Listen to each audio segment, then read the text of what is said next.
जैसे धागा कहीं से टूट जाए, उसे जोड़ने का प्रयास करो तो उसमें गांठ अलग से चमकती दिखाई पड़ती। उसी प्रकार से जब दो लोगों का संबंध खटपट में बदल जाए तो कोई कितना भी सामंजस्य बनाए, लेकिन पहले जैसा संबंध नहीं रहता। आज भोले बाबा कैलाश पर्वत पर आकर के समाधि में लीन हो गए। उन्होंने अपनी पत्नी सती को नहीं बताया कि तुम्हारे पिता ने मेरा इतना अपमान किया। 88,000 वर्ष बीत गए, भोले बाबा समाधि से जागे हैं। इधर यज्ञ होना बंद हो गए। यज्ञ नहीं होगा तो सृष्टि का कल्याण नहीं होगा। तब दक्ष ने हरिद्वार में आकर के कनखल भूमि में युद्ध किया। छोटे से छोटे देवता के लिए निमंत्रण दिया, लेकिन देवादिदेव महादेव शंकर जी को निमंत्रण नहीं दिया। अब तो सब देवता देवांगनाएं विमान में बैठ करके और कैलाश पर्वत से जाने लग गई।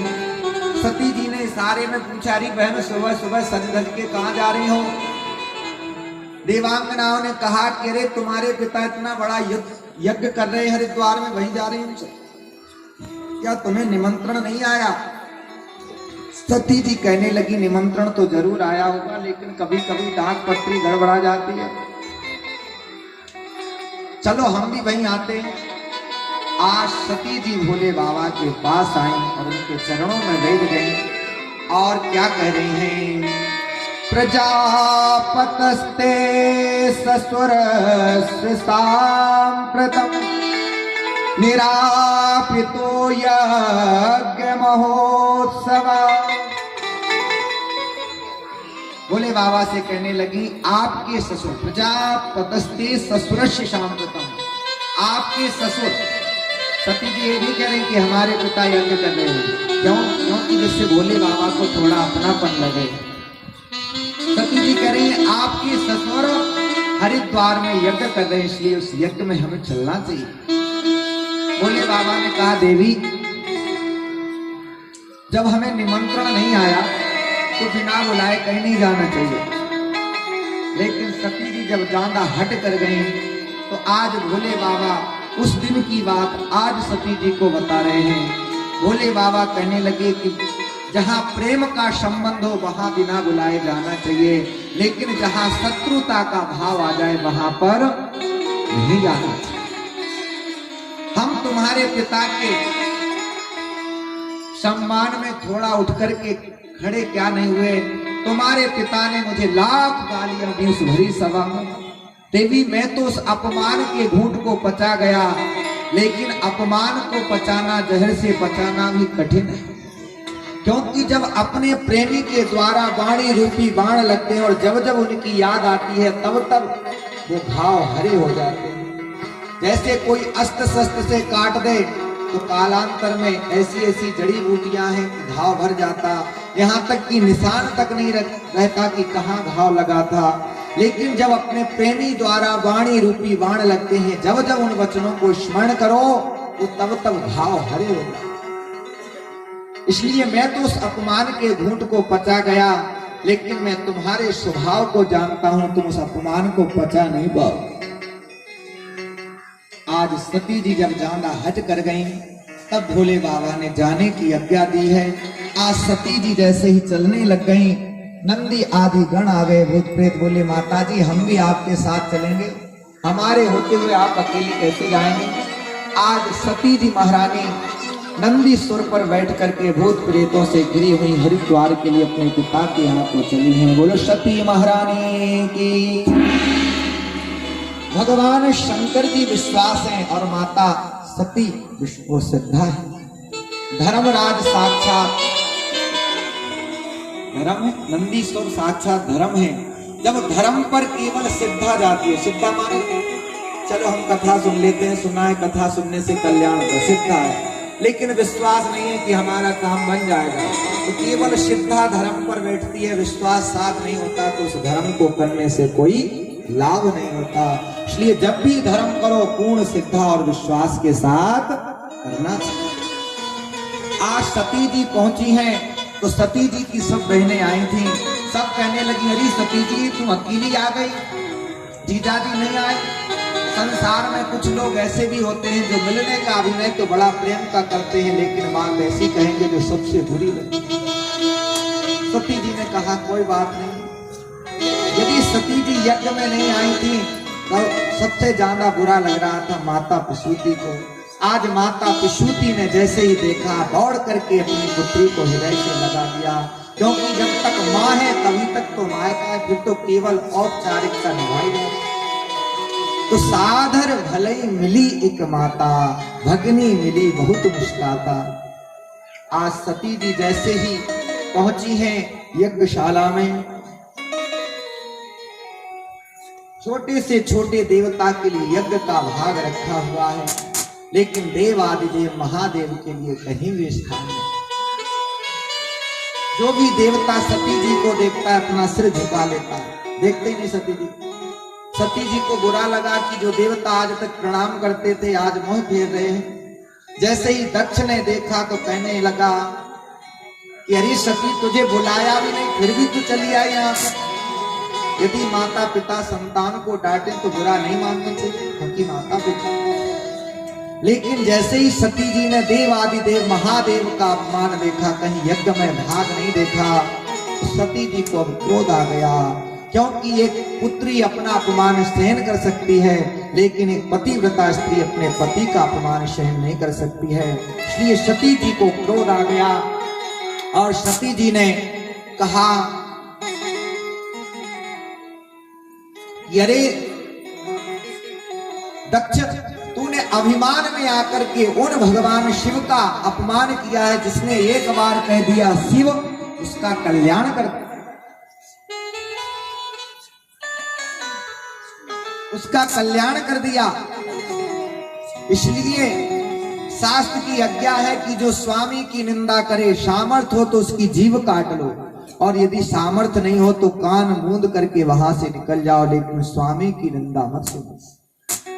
लेकिन मैं क्या करूं, तुम मेरे पिता हो इसलिए तुम्हारी जीभ नहीं काट सकती और कान मूंद करके इसलिए नहीं जा सकती, क्योंकि जब जाऊंगी और भोले बाबा कहेंगे कि आओ दक्ष नंदनी, तब मुझे बड़ा बुरा लगेगा कि मैं एक शिवद्रोही की पुत्री, और जब तक ये शरीर रहेगा तब तक ये रिश्तेदारी चलती रहेगी। इसलिए यावदम कलेवरम न धारिष्यति, अब मैं इस कलेवर को धारण नहीं करूंगी।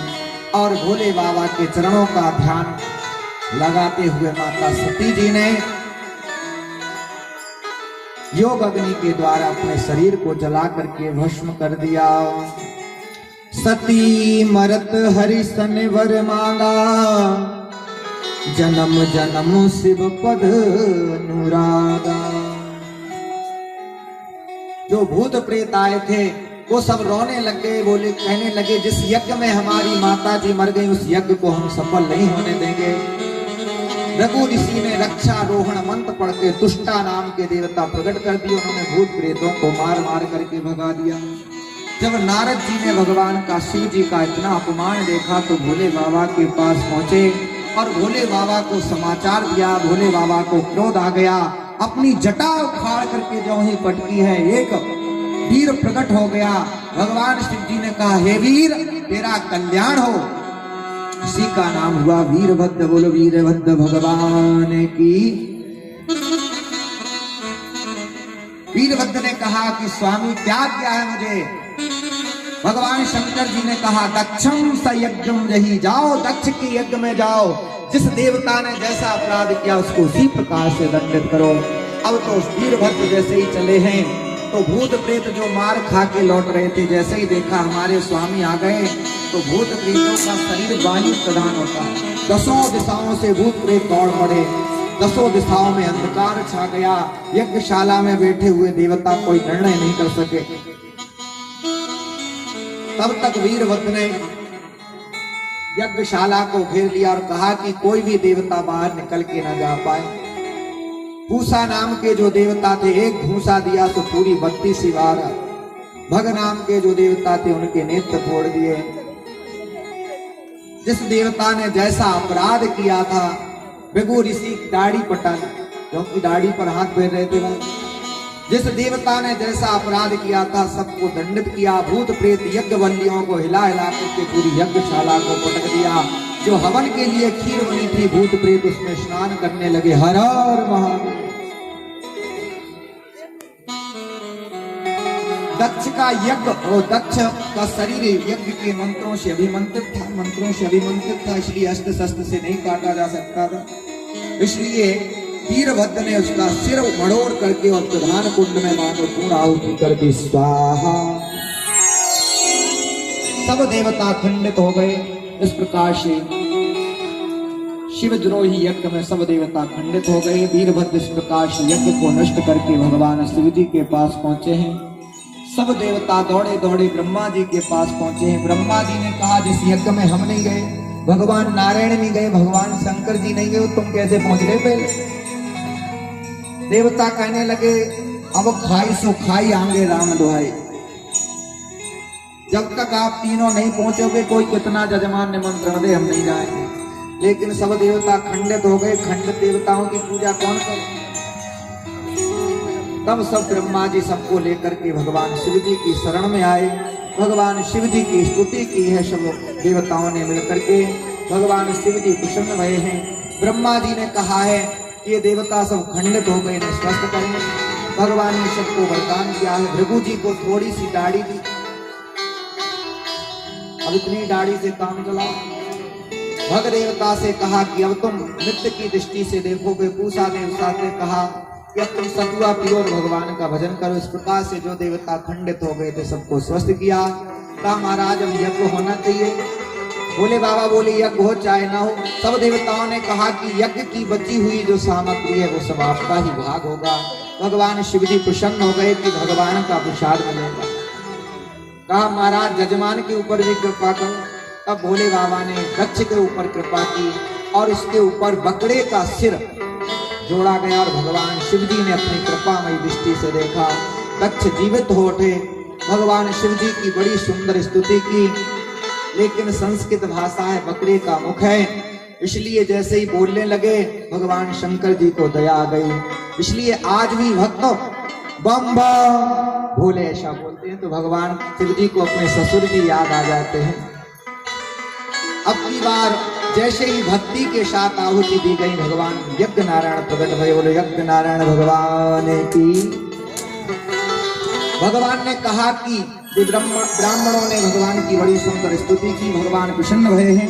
भगवान ने कहा, जो मुझ में, भगवान शंकर में और ब्रह्मा में दोष रोपण करता है, वेद दृष्टि रखता है, उसका कभी कल्याण नहीं हो सकता। इसलिए भगवान कहने लगे, ब्रह्मा बनकर मैं सृष्टि का पालन करता हूँ, नारायण बनकर सृष्टि का संचार करता हूँ और शंकर बनकर के श्रृंगार करता हूँ। तीनों मेरे ही रूप हैं, इसलिए इनमें भेद नहीं करना चाहिए।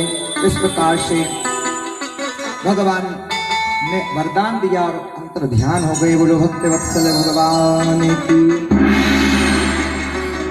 भगवान शिव जी को ग्रह व्याप गया और सती जी के शरीर को लेकर के गए हैं। भगवान नारायण अपने दिव्य चक्र सुदर्शन से अंग काटते गए।